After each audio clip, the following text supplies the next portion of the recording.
Hola amigos, espero que estén todos súper bien. Yo soy Mika y les doy la bienvenida a este nuevo episodio de Un Rato de Misterio. En el día de hoy voy a contarles el caso de Jennifer y June Gibbons, más conocido como las gemelas silenciosas. Así que una vez más y como siempre, los invito si quieren a buscar un té, un café, lo que les guste tomar y empezamos con el caso.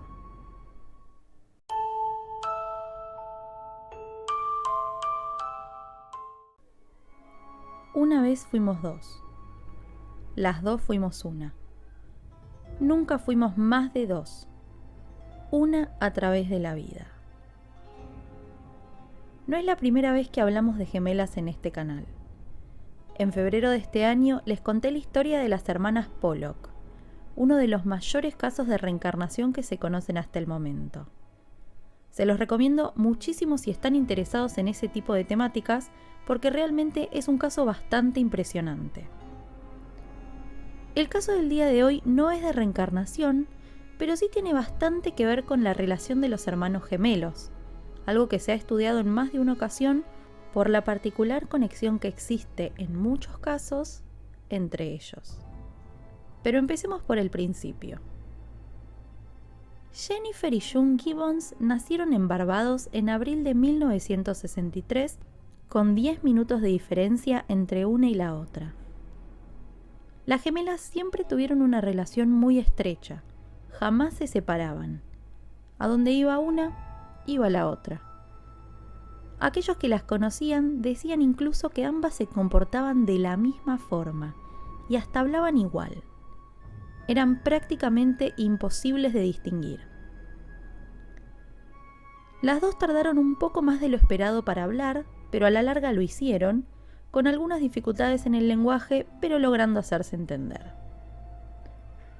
En 1967 nació su hermana menor Rose, una bebé a la que las niñas recibieron con muchísima alegría. Algunos años después, el padre de las gemelas debió ser trasladado a Haverfordwest, que es un pequeño pueblo en Gales, por lo que toda la familia decidió mudarse allí y que las gemelas ya empezaran el colegio. Cabe destacar que Haverfordwest era un lugar extremadamente racista, prácticamente despoblado de inmigrantes o personas que no hubieran nacido allí, y ellas eran las dos únicas niñas afrodescendientes del colegio. Esa situación, sumada a los problemas del lenguaje que tenían, provocó lamentablemente que Jennifer y June fueran víctimas de bullying y acoso durante sus clases y los recreos, lo que las llevó a sentirse excluidas y pegarse mucho más entre ellas. De hecho, muy seguido debían salir antes del colegio para no ser molestadas o golpeadas por sus compañeros. A partir de esto que sufrieron, la relación de las gemelas empezó a ponerse cada vez más extraña. Hicieron un pacto entre ellas en el cual decidieron guardar silencio y no hablar más con nadie. Solamente se comunicaban entre ellas, pero no se comunicaban en inglés, que era el idioma que manejaban hasta ese momento con naturalidad, sino que inventaron un lenguaje que solo ellas entendían. No se comunicaban con sus padres, no se comunicaban con sus compañeros ni con sus docentes. Solamente hablaban muy poco con su hermana menor, pero era lo mínimo indispensable. Fue como si Jennifer y June se hubieran convertido en una sola persona, y esta relación, tan cercana y enfermiza, empezó a preocupar a los adultos cercanos. Los psicólogos del colegio intentaron analizarlas y hablar con ellas en más de una ocasión, pero nunca lograron que las gemelas entraran en confianza. Lo único que podían era observar su extraña conducta. Actuaban las dos exactamente igual. Todo lo que hacía una, lo hacía la otra inmediatamente después. Sus padres también intentaron con fuerza sacarlas de ese estado de aislamiento, pero todos sus esfuerzos a lo largo de los años fueron en vano. Los médicos no encontraban solución al mutismo selectivo de las niñas, ni tratamiento alguno para poder mejorar. Y al no encontrar respuestas, pero viendo el interés que las niñas tenían por la literatura, los papás decidieron anotarlas en un curso de escritura creativa. Para ese momento, las gemelas ya tenían 14 años. Sus padres consideraron que tener un espacio en el cual podrían desarrollar la escritura las iba a hacer socializar un poco más con gente que compartía sus mismos intereses y a la vez les iba a permitir expresar todo eso que no podían decir. Lo que no se esperaban era que las producciones de Jennifer y June eran completamente oscuras. Las gemelas escribían sobre sexo, sangre y violencia. Ambas intentaron que revistas y editoriales publicaran sus novelas, pero nunca lo lograron, por lo que intentaron editarlas ellas mismas. Jane escribió una historia llamada Adicto a la Pepsi-Cola, en la que contaba sobre un adolescente en un reformatorio que era acosado por un guardia homosexual.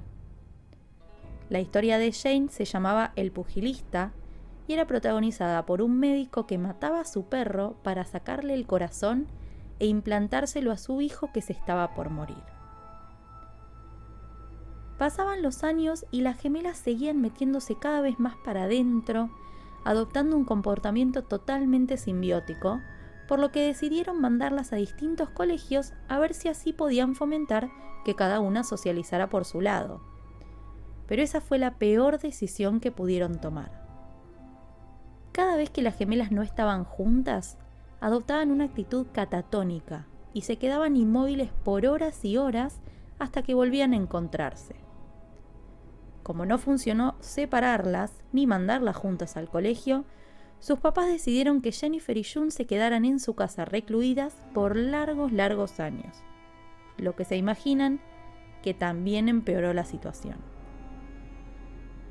Uno pensaría que siendo dos personas que se pasaban el día juntas y solo hablaban entre ellas, Jennifer y June se adoraban. De hecho, para todos los que las conocían, así era.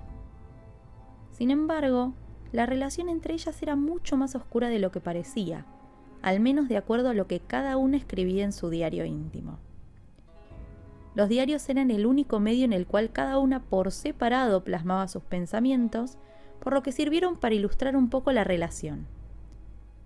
Aparentemente, June, la gemela más grande, sentía miedo y envidia de su hermana menor, a la que consideraba mucho mejor que ella. Una de las entradas de su diario decía: «Ella quiere que seamos iguales. Hay un brillo asesino en sus ojos. Querido Dios, tengo miedo de ella. No es normal. Alguien la está volviendo loca. Soy yo». A lo largo de los textos se veía cómo su relación subsistía por el odio que se tenían mutuamente y por el miedo que tenían de que una matara a la otra. Y a la vez, ambas se preguntaban si su vida mejoraría sin la sombra de la otra al lado. La vida de las gemelas Gibbons parecía estar condenada al sufrimiento de acompañarse siempre, como si separarse no fuera una opción posible. Ni Jennifer ni June lograron el éxito que esperaban con sus producciones literarias, por lo que decidieron tomar otro rumbo para poder seguir llamando la atención de la gente. Empezaron a cometer actos de vandalismo. Robaban en locales y en casas de la ciudad, provocaban incendios y hasta se ahorcaban y peleaban entre ellas, situaciones que más de una vez les causaron problemas. Luego de uno de los incendios, fueron llevadas ante la justicia y ahí el juez se dio cuenta del peligro que estas hermanas implicaban, no solo para la sociedad, sino también para ellas mismas, por lo que decidió enviarlas a un centro psiquiátrico de máxima seguridad cuando tenían 19 años, el Hospital Broadmoor. Cuando llegaron a este hospital, fueron sometidas a varios análisis, tras los cuales fueron diagnosticadas con esquizofrenia. El personal de la institución las llamaba las gemelas silenciosas por su extraña conducta y su manera de aislarse de absolutamente todo, excepto de ellas mismas. En Broadmoor pasaron los siguientes años de su vida y a pesar de la cantidad de pastillas y medicación que fueron probando los médicos para mejorar su condición, las gemelas seguían comportándose exactamente igual que antes. Ante esta situación, intentaron lo que sus padres ya habían probado años atrás: separarlas. Las internaron en 2 habitaciones distintas, en 2 zonas del hospital distintas para que no pudieran verse, pero como se imaginarán, la situación empeoró. Las gemelas se volvieron desafiantes y empezaron a comportarse de manera más extraña. Cada una, en su habitación, se quedaba completamente quieta por horas y horas, como si estuviera congelada. A la larga, y ante esta situación y ver que no progresaban, las volvieron a juntar en una habitación porque claramente el experimento no había dado frutos. Pasaron 11 años para que las gemelas empezaran a entablar una relación mínima con los enfermeros del hospital. Y cuando digo mínima, me refiero a que intercambiaban alguna que otra mirada o que respondían físicamente a algún pedido de los mismos. Al notar esta leve mejoría, los especialistas comenzaron los trámites para trasladarlas al Hospital Caswell, que también era un centro psiquiátrico, pero era de seguridad media. En los meses previos a este traslado entra en la historia de las gemelas Marjorie Wallace, una periodista del diario Sunday Times que escuchó su historia y, como le interesó, empezó a visitarlas con regularidad. Curiosamente, Jennifer y June a la larga entraron en confianza con Marjorie, quien más tarde escribiría el libro The Silent Twins relatando su historia completa. La periodista se ganó la confianza de las hermanas de tal manera que ellas llegaron a confesarle el terrorífico pacto que habían hecho años atrás. Las gemelas habían decidido que una de las dos debía morir para liberar a la otra, para que la otra pudiera tener una vida normal y entablar conversaciones nuevamente con los demás. Ambas coincidían que quien debía morir era Jennifer. Cuando Marjorie trató de disuadirlas y les preguntó el motivo de que Jennifer debiera sacrificarse, ambas contestaron al unísono: porque así lo decidimos. En 1993, cuando las gemelas estaban por cumplir 30 años, el traslado al Hospital Caswell se concretó. Sin embargo, las gemelas ya le habían puesto un sello a su destino. En el viaje al nuevo hospital, Jennifer durmió con los ojos abiertos apoyada en el regazo de su hermana, pero cuando llegaron a Caswell, no se despertó. Jennifer había muerto. El personal del hospital psiquiátrico tenía grandes dudas con respecto a esta muerte, porque pensaban que podría tratarse de un asesinato o de un suicidio asistido, más teniendo en cuenta la relación de estas dos hermanas. Sin embargo, en la autopsia no se encontraron rastros de veneno ni drogas y no se encontró absolutamente nada extraño. La muerte de Jennifer se debió a una miocarditis aguda, una inflamación letal e inesperada del corazón. Algo a lo que los especialistas no encontraron motivos, casi como si Jennifer hubiera decidido morir, y con su muerte liberar a su hermana, que misteriosamente empezó a hablar y a comportarse mejor que nunca. Después de décadas de silencio, June se estaba comunicando con el mundo. Durante la investigación, la joven reveló que Jennifer había estado actuando de manera extraña el día anterior al traslado, que la notaba diferente y que le había dicho que se estaba muriendo. June habló con Marjorie algunos días después de la muerte y la periodista la notó de un humor extraño. Ella le dijo: «Por fin soy libre. Estoy liberada porque Jennifer ha dado su vida por mí». Después de la muerte de Jennifer, June vivió una vida normal y hasta dio entrevistas a algunos medios de comunicación.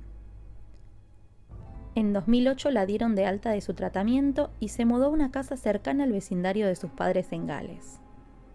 Ya no debía ser controlada por los psiquiatras y se sintió aceptada por la comunidad que tantos años atrás la había marginado, por lo que intentó seguir adelante y dejar atrás su doloroso pasado. En una entrevista que dio en el año 2016, June culpó al Hospital Broadmoor por arruinar su vida y por descuidar la salud de su hermana. De hecho, quiso presentar una demanda contra el hospital, pero sus padres se negaron, argumentando que nada de lo que hicieran les iba a devolver a Jennifer. En 2018 se confirmó que se haría una película sobre este caso, protagonizada por Letitia Wright. Aún no hay fecha de estreno, pero se estima que saldrá este mismo año. Para cerrar el caso de esta semana, quiero repetir la frase con la que comencé este episodio. Una frase que fue escrita por June para su hermana Jennifer luego de su muerte, que creo que resume su relación de una forma perfecta. Una vez fuimos dos. Las dos fuimos una. Nunca fuimos más de dos. Una a través de la vida. Descansa en paz.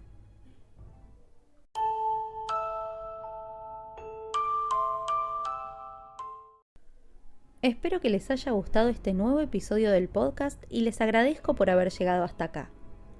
Los invito a darle like desde la plataforma en que me estén escuchando, suscribirse y si quieren, activar la campanita para que les avise cada vez que subo un nuevo caso. Si además quieren compartir este episodio con amigos fanáticos del misterio, me serviría muchísimo para que el podcast se difunda. Y por último, recuerden que pueden contactarme por Instagram en @unratodemisterio.arg. Queridos amigos, eso ha sido todo por hoy. Les mando un beso grande y los despido. Hasta el próximo episodio.